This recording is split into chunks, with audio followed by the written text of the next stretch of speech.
Hey, welcome to the DFS Sweatshop. I'm your host, the DFS Jerusalem, and you can follow me on Twitter at DFS Jerusalem. And this is the close of Week 7. The Monday night game just ended. It wasn't as ugly as the Sunday night game, but Brock Osweiler sucks.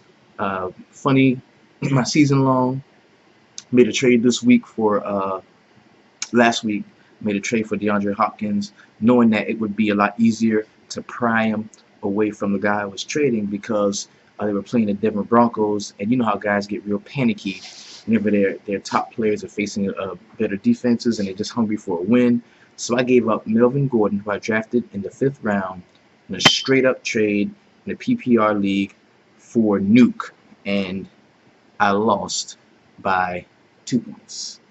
But hey, going forward, I think I've got a stud. I already got Antonio Brown, who's been seeing some difficulty, especially with Big Ben being out. But that's season long, and it matters not as much as the DFS. So let's go ahead and get into it.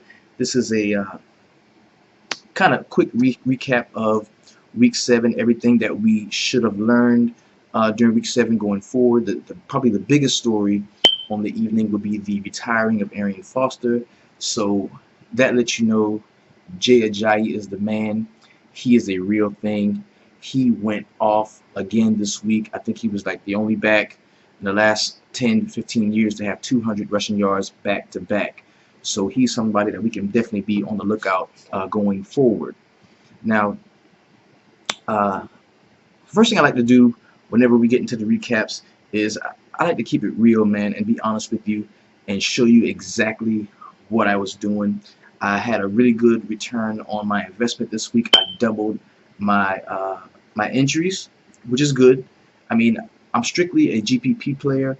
The closest I'll ever get to a cash game is when I enter the single entry GPPs, and I try to play all of them, all of the 50, the 27, the 9, the 3, the 5, the 1.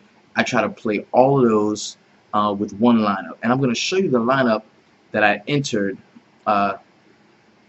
in some single entry GPPs, just to show you that this is all real. I'm giving you my real analysis, my real picks.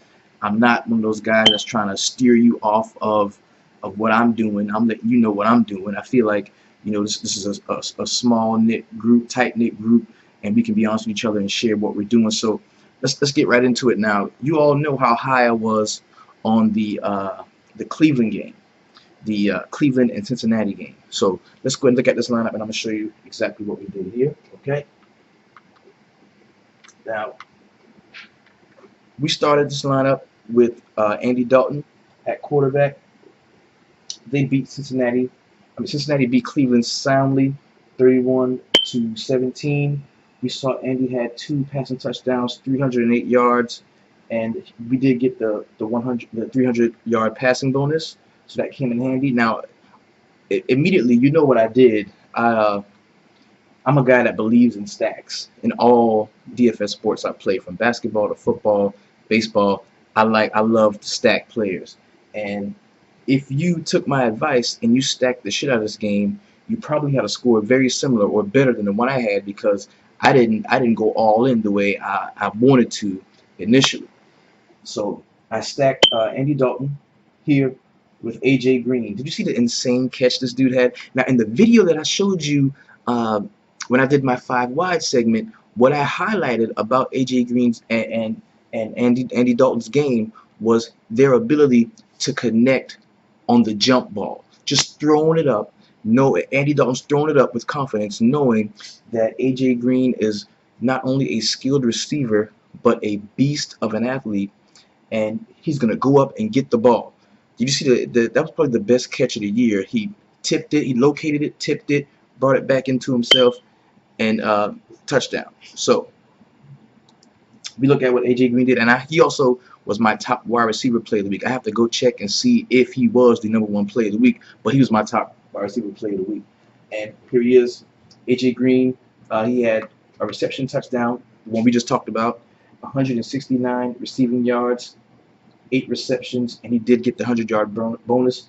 Finished with 33.9 points. Now he was anywhere in any GPP that you entered him in, he was between 22 and 36, excuse me, 22 and 41% owned.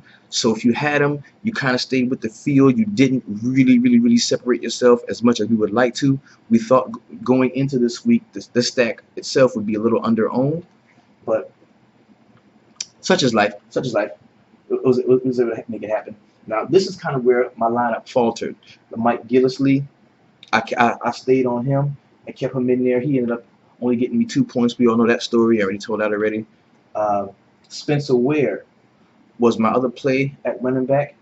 He against New Orleans, they got the win, 27-21. He had a reception touchdown, 54 receiving yards, 77 rushing yards, and 2 receptions. If we could have got him a receiving touchdown, we really would have been able to separate ourselves because he wasn't that high owned, I don't believe. We had Mike Evans. We liked him in a plus matchup. 2 receiving touchdowns, 96 reception yards. We didn't get the 100-yard bonus, but we got 8 receptions out of Mike Evans. Julio was the chalk. Everyone who paid down at running back was able to pay up at receiver and get Julio. Against the San Diego Chargers, they lost 33-30, 174 reception yards, 9 receptions. Did get the reception, the 100-yard bonus, but he did not get in the end zone. Finished with 29.4 fantasy points. His ownership was relatively high, of course. Then we had Jack Doyle. I believe he was about 10% owned in most tournaments that I was in. They beat Tennessee 34-26. He had a reception touchdown, 78 yards, and 9 catches. Now, we knew Jack Doyle was going to be a major part of the offense with Dwayne Allen being out for the week. So that was kind of a no-brainer. I'm surprised his ownership was as low as it was. But we did have a few tight ends on the week that were really performing well. So I guess we take that into consideration. He was right where he should have been. Here we had Jacquizz Rodgers, who was also a very chalky play. They played Tampa Bay played San Francisco. They won 34-17. We had 154 rushing yards. He did get the 100-yard bonus, 9 reception yards, and 1 reception. He did not get in the end zone. The one play that I do remember from that game that stands out to me was the other guy. I mean, just straight vulturing a long touchdown from Jacquizz Rodgers. Baltimore Ravens defense, you know, I was on them all week. 5 sacks, 2 fumble recoveries, a defensive touchdown, a block. They finished with 17 points. And my total for this lineup was 199.42. Now, of course, I could have did some tweaking and changed some things around and really did well, but hindsight is 2020. We are here in the DFS Sweatshop. We continue to roll. We take what we learned from this week and apply it to week 8 when we find ourselves in similar situations. Okay? Now, to jump right into week 8, the first thing we've got to do, I can't stress this enough, the first thing we've got to do is what every sound DFS player does when it comes to point totals, is we research the point totals in the Vegas lines. Okay, now what we do, and we're gonna make a lineup as well. But what we do when it comes to the Vegas lines, we search out the higher point totals of the game, favorable matchups, things that we just like, things that stand in our heads, and we also remember plays that we really liked last week that didn't pan out. Because a lot of times, like I say this a lot, as DFS players, we're smart, we're in tune, we know a lot, and you can't take that away from yourself. If you feel like a guy's gonna go off, there's a good chance at some point in the near future he will. It's up to you whether you're going to stay on that particular player or not. For me this week, that was Tavon Austin. Now, I liked Tavon Austin a couple of weeks prior, but against the New York Football Giants, 9:30 Sunday morning, he had a great game. That was the game I had been looking for from him, but unfortunately, I had not rostered him this week. So let's jump into the point totals. The first game we're going to talk about is the Tennessee Titans at home against the Jacksonville Jaguars. Thursday night game. I cannot stress enough how I always love to fade Thursday night games. In previous years, I love to fade the Thursday night games. But if we look back at them, man, there's been a lot of points scored on Thursday night. I mean, there's been some great scoring on Thursday nights a lot of times. So be on the lookout for that game. Now, the person I do like a lot in this game is going to be at running back. I like I like DeMarco Murray this week. He's somebody who I really think is going to be able to go out there and perform well on Thursday nights. These games are relatively sloppy. The defense is a lackadaisical. They just want to get off the field. Prime running game conditions. So we look at Marcus Mariota. He is a really good play, I believe, at 5,700, 5,900. He is on DraftKings, so I think he would be a really good play. This is kind of a logjam at receiver. We've got Tajay Sharp, we've got Kendall Wright, we've got Rashad Matthews, we've got a questionable tag that's been assigned to Delaney Walker, so we're going to have to keep our eyes on his status. You know, that's up in the air. Neither defense I like. How about Allen Robinson? And he's been a major disappointment later. He was a part of my 5 Wise segment, and my apologies to those of you who were like me and you had Allen Robinson in a lot of different spots. He really didn't play well, but he's due though. He is due though. So I recommend, if you're playing the Monday, Thursday slates, to go ahead and get him in your lineups now. Now, if you the week long, I'm probably not gonna I'm gonna be way underweight on him as far as week long, but I will have him in some spots. So that game is a 44.5 total, with the Tennessee Titans giving up 3.5. So that's a pretty close game. That's a pretty close game. Vegas says that the scores are going to be relatively similar. So if you were looking at maybe stacking some stuff in this game, if you were doing the Monday, Thursday, or or you're going to start on the Thursday night, hey, it might not be a bad idea to stack and make a little correlation play. You're talking Mariota, DeMarco Murray, and whatever pass catcher you like, with maybe Allen Robinson or Marquise Lee on the other side. That could make for a decent play and a decent start to your week. The next game we're going to talk about is going to be the Cincinnati Bengals at playing the Washington Redskins. This is a -3 in favor of Cincinnati.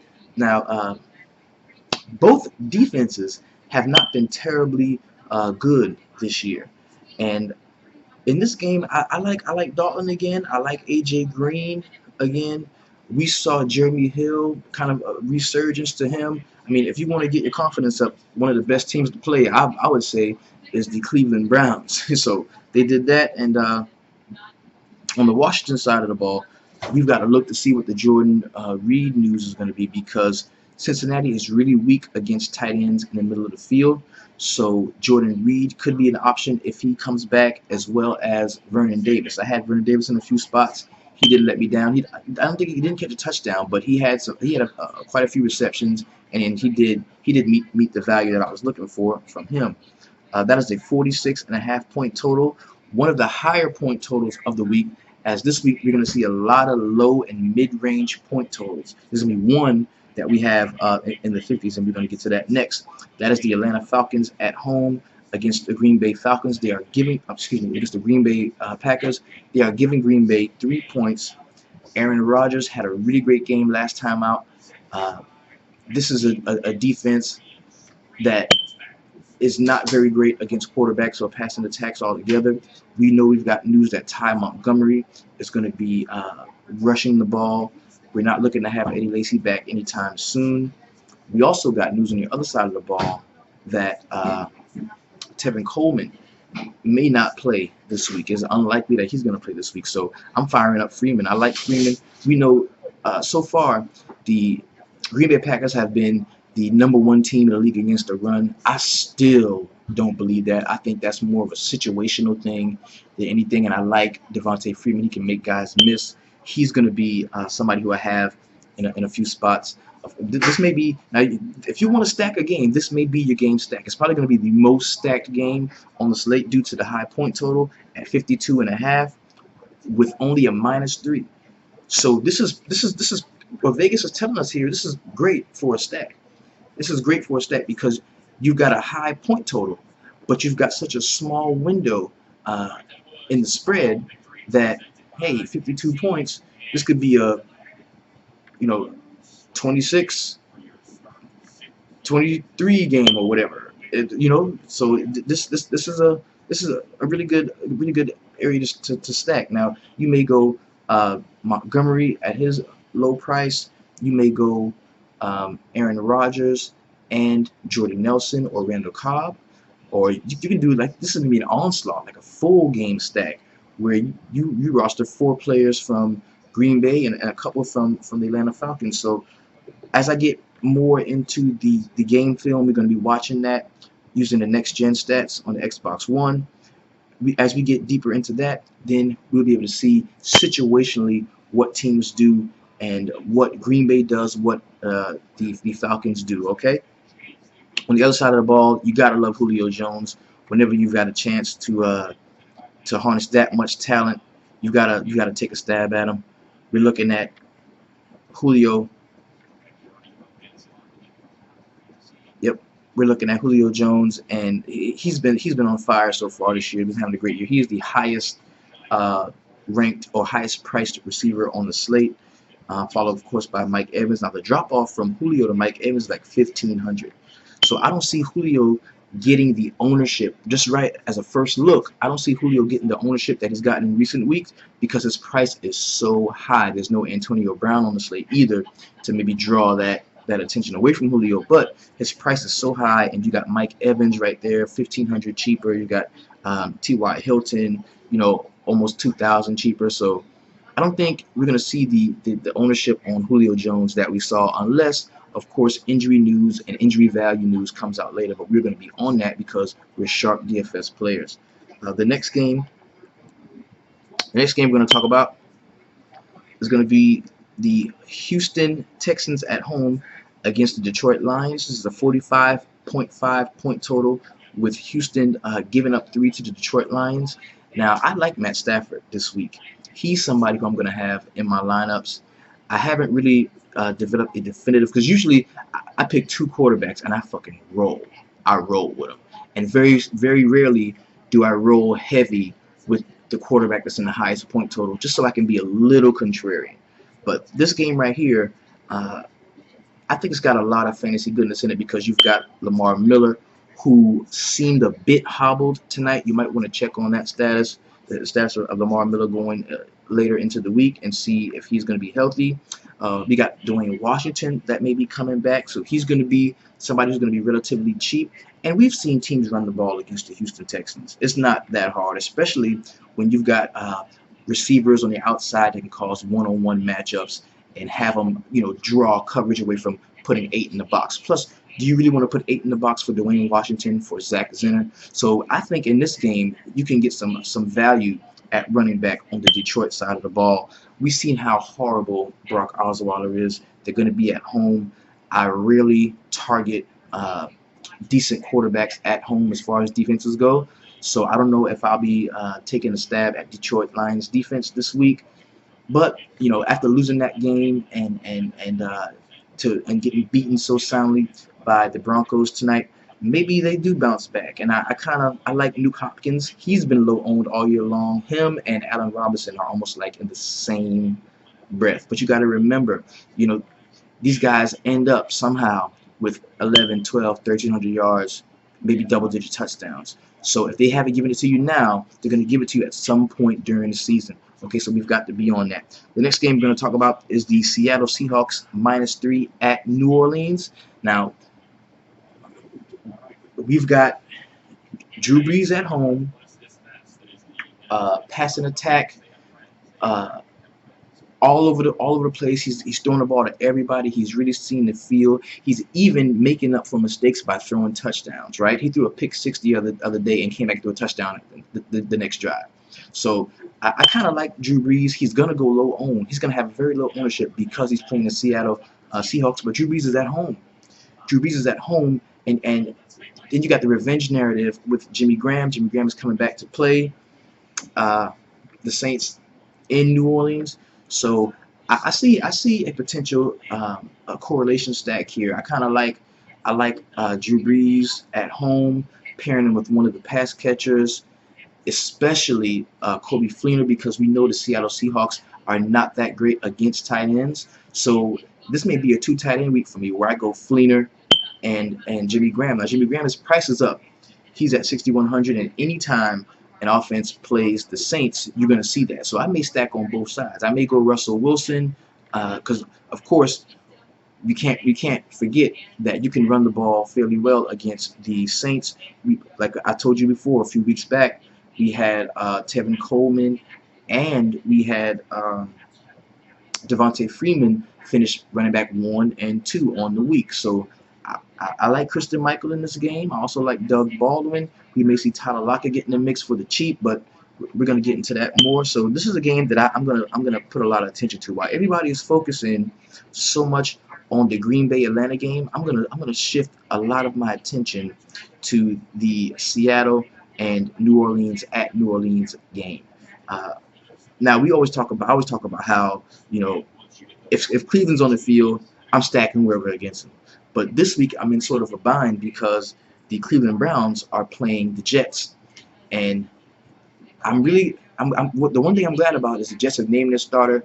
Geno Smith is hurt. I like to trust Ryan Fitzpatrick. I like Matt Forte. I like Brandon Marshall. That I'm giving you, that is my stack of the week. And it may seem like oh, I'm so smart, but really I'm just going against the Cleveland Browns. Every week I'm stacking the shit out of the Cleveland Browns. I like Enunwa in this game. He showed a lot of quicks, but he had that rapport that was with Geno Smith for the most part. But I think what he did this week kind of screams out to Ryan Fitzpatrick, hey, yo, I am a viable receiver. Get me the ball as well. You don't have to always force it to Brandon Marshall. So that could be a 4-play stack for me. Fitzmagic, Enunwa, Matt Forte, and Brandon Marshall. That's something that I may be getting into. I may play that. On the other side of the ball, I don't like anything to the Cleveland Browns. You can take another shot at Terrell Pryor if you want. I'm not doing it. Fuck them. It's over. That point total is off. Vegas haven't even given us a point total on that while we're still, you know, waiting to sort through injury news and whatnot. So the next game I'm going to get into is the New England Patriots giving up 6 at Buffalo. This is a 47.5 point total, and I'm sorry, the Seattle New Orleans game was a 47.5 point total too. That's one of the higher point totals of the week. But back to the New England game. Buffalo sucks against tight ends, so I think you can fire up Gronk. I really do. Tom Brady, this is a division game. They always play each other tough. So, I mean, if you're looking for that 4-touchdown game from Tom Brady, I don't know if you'll get it this week. I'll probably stay away from Brady a lot, but I do like Gronk in this game because they're just so weak against the tight ends. We still don't know the status of LaShawn McCoy, and if anybody plays head games with injuries, it is Rex Ryan. So we've got to be on the lookout for that to make sure we are keen to whether he's going to be playing or not. The next game we're going to get into is the Tampa Bay Buccaneers -1 at home against the Oakland Raiders. This is a 49.5 point total. This is damn near 50 points. I like this game a lot. I like some receivers in this game. I like Crabtree. I like Amari Cooper. They never go off in back-to-back games. It's Crabtree goes off, then Cooper goes off, then Crabtree goes off, then Cooper goes off. I think this is a game where they both might be in play. Both of these cats might be in play. And see, what I'm doing in the Fantasy Sweatshop, you listen to other pods, and they just throw every name out there. They give you every name. Well, I'm only giving you names that I'm interested in. I'm not keeping anybody from you. You can match what I'm saying to who I'm playing. Like, I'm just telling you the truth about what I feel when it comes to specific players. And of course, I like Mike Evans. I think he's going to do really well. I like Jacquizz Rodgers. We've got to make sure that Doug Martin is still out. I even like Jameis Winston in this game.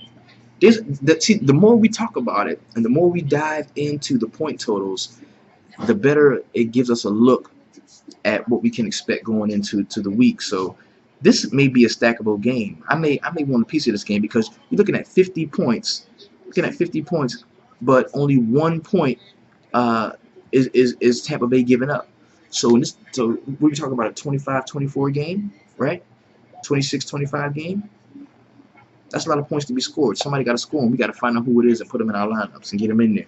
The next game we're going to get into is the Kansas City Chiefs -2.5 at Indianapolis Colts. This is a 49.5 again point total. That is relatively high. It's a very small window of difference. Kansas City is -2.5, so that's a lot of points to be scored. We need to get the injury news on Dwayne Allen again, because if he's out, you can fire up Jack Doyle again. I just think he likes Jack Doyle, and he's gonna find ways to get the ball to Jack Doyle when he's in trouble, when he needs that safety blanket. He's been that for him so far. I don't know if I'm gonna touch too many threats down the field. I think I'll let somebody else pay up that 7.5K for T.Y. Hilton. I don't like him very much this week. The next game we're gonna talk about is the Denver Broncos at home -6 against the San Diego Chargers. This is a 44.5 point total. I'm not touching it. I'm not touching anyone. Last time San Diego got the best of them, Broncos are going to come out firing on all cylinders. I really do see the Broncos winning this game. I like the under in this game. I don't think it's going to be a lot of points scored, so I'm not going to be touching that game too much. And Phillip Rivers is just good enough to cancel out paying up for that Denver defense. So I'm probably going to avoid this game. It'll be probably the all-out fade for me. Then we've got Carolina Panthers at home -3 against the Arizona Cardinals. Arizona's been playing pretty good defense lately. They held the Seattle Seahawks this past week to 6 points. Carolina's been playing bad, and I don't know how they're giving up points to Arizona. It must be because they're at home, but they've been on a really bad downward spiral. So Cam Newton, anytime he's on the field, he can play. He's just that good. He does have that 40-point upside. So I may have a lineup or two with Cam Newton in there. Of course, I'm going to be pairing him with a receiver, most likely Kelvin Benjamin or Olsen, as Arizona is not that good against the tight ends. And with so many tight ends this week that we like, Greg Olsen may sneak in as a low-owned tight end. So we want to be on the lookout for that. I think I might like Greg Olsen this week. The next game I'm going to talk about is the Dallas Cowboys -4.5 at home against Philadelphia. This is a 43.5 point total. That is a very low point total. Philadelphia is playing pretty good defense. Actually, they were the defense to have last week. I thought it was going to be the Ravens, but it ended up being them, scoring 24 points. I believe they've got special teams touchdowns in 2 games, defensive touchdowns in 2 games. So that's going to be something to look at, because Dallas is suspect in the special teams area. Now, Ezekiel Elliott, I really like him in this game. Of course, Dak Prescott is going to be a battle of 2 rookie QBs. Whoever makes the most mistakes is probably going to lose this game. And honestly, Dak has not made a lot of mistakes this game. So I can definitely see, a potential mini stack in this game. Something like you may want to have Dak Prescott, Ezekiel Elliott, Cole Beasley. Des Bryant is going to be back in this game. I want to see how much that affects the chemistry, because they were playing well without him. The last game of the week is going to be the Minnesota Vikings. It's a Monday night game. They are at Chicago, giving up 5.5 points. Fire them up. This will give you that defensive hammer, that late hammer to finish off the week Monday night. I like Minnesota. I hate Brian Hoyer. This is a 41-point total. It's a low point total. I really think we can trust Minnesota defense in this game. I even like Matt Asiata as a running back, as a very cheap play if you wanted to pay up for that Julio Jones. I like Matt Asiata. I'm not too big on the other running back, on McKinnon. He doesn't really get the goal line touches. Like, once they get inside the 20, it's all Matt Asiata. And something you got to look out for when it comes to the term goal line back. What it is, a lot of these players have maybe, I think, incentive-based contracts, where if they score touchdowns, it makes them more valuable. They can get more money. And I really think that once some of these players get inside the 20, they shut them down. And so if they're not hitting home runs, they're not going to be able to unlock the money that's waiting for them. So that's just a theory that I have, whatever, not related to DFS. So I like the Minnesota defense this week. That's probably going to be the defense that I'm rolling with this week. I'm probably going to have them in about 80-90% of my lineups. I don't like to guessing defense is so hard. I always like to pay up for it, or when I see that there's like tremendous value from an injury or a shitty quarterback playing like Geno Smith was last week, I'll be all over him. I just pay up for defense and be done with it. So Minnesota is going to be defense that I'll have it in about 90% of my lineups this week. So what we're going to do now, let's go ahead and make a lineup real quick. Let's make a lineup real quick. Forgot what to do.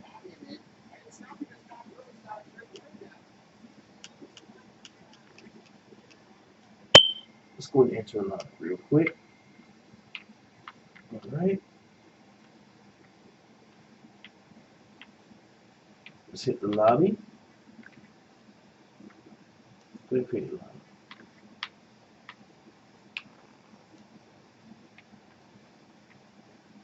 And we're gonna jump. We're gonna do the Sunday game.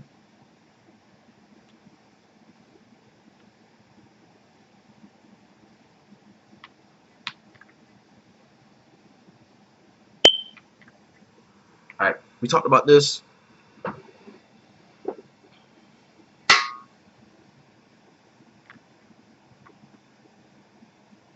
Now the quarterback that I really like a lot this week is taking on the Cleveland Browns. So Ryan Fitzpatrick at 6,200. I like Ryan Fitzpatrick. At running back,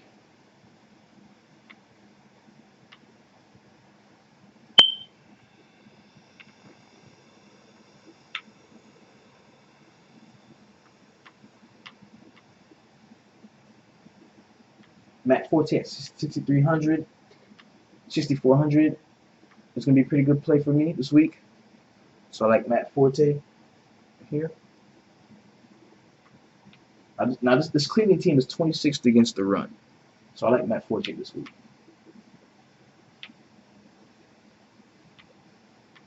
And at wide receiver,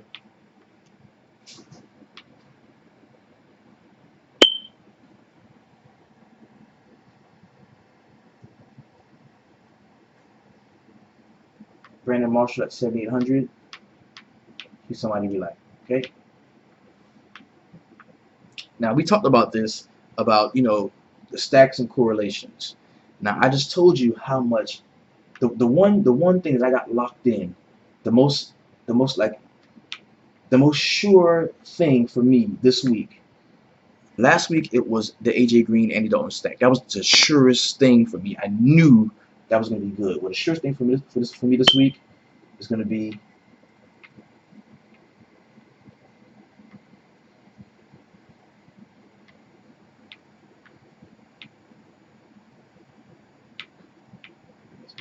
the Jets defense.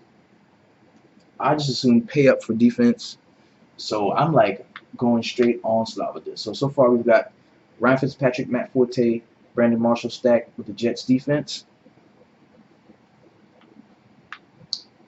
which leaves us about 5.2K per player, 26 grand in salary.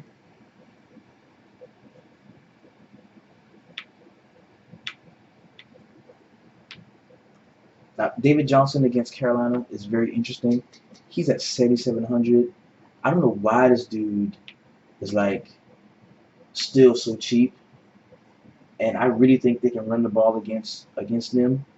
But I like Christian Michael this week against New Orleans at tight end.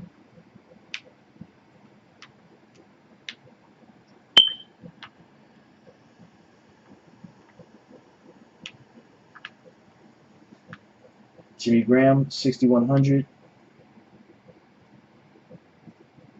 Jack Doyle, 3,500. I like Jack Doyle against Kansas City Chiefs. But that defense is 5th ranked against the tight end. So we're gonna go elsewhere.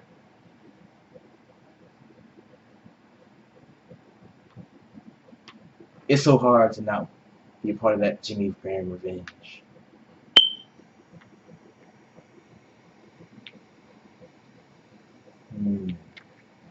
So we need 2 wide receivers and a flex. 2 wide receivers and a flex. Let's check out what we got at running back this week. The price is caught up to where?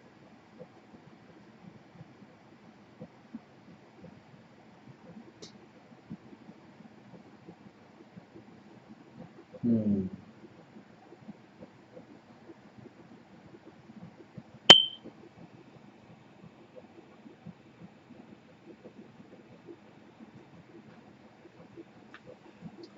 there's one player that we kind of gotta get in there, and that is Ty Montgomery at 5,300. I like him. He's probably gonna be the chalk at a wide receiver position, and I think we're gonna go double tight in the flex.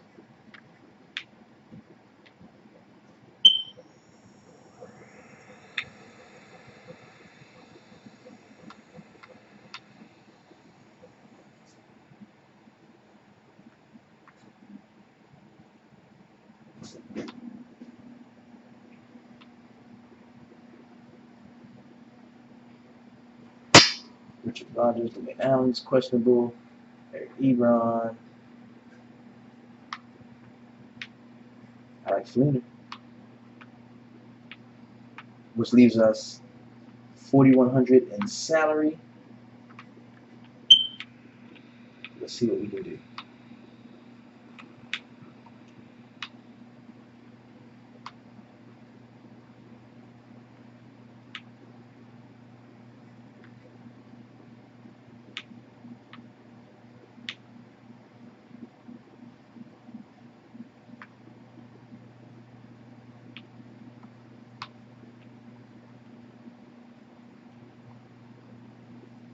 Who do we have here?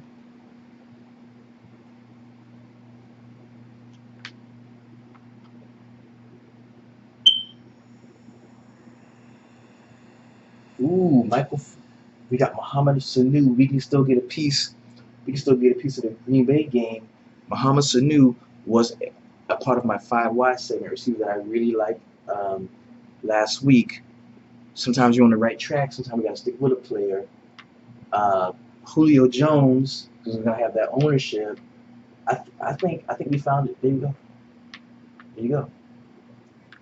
So, first look lineup for week 8 is going to be Ryan Fitzpatrick at quarterback, stacked with Matt Forte and Brandon Marshall. We've got Ty Montgomery, the chalk, at 5,300. We've got Christine Michael going up against that New Orleans rush defense. We want to have a piece of that. We've got Mohamed Sanu to counteract the Julio Jones owners, Jimmy Graham in the revenge game. We've got Kobe Fleener against Seattle, because I don't see a lot of plays being made outside on the Seattle defense, but inside you can work the field. I like Kobe Fleener, and of course the Jets defense taking on the lackluster Cleveland Browns. This has been your DFS Jerusalem. This is my Week 8 lineup for the DFS Sweatshop. It's been an awesome time. Thank you. Stay tuned. Be on the lookout for the NBA videos. You can follow me on Twitter at DFS Jerusalem. Thank you, and have a wonderful and profitable Week 8.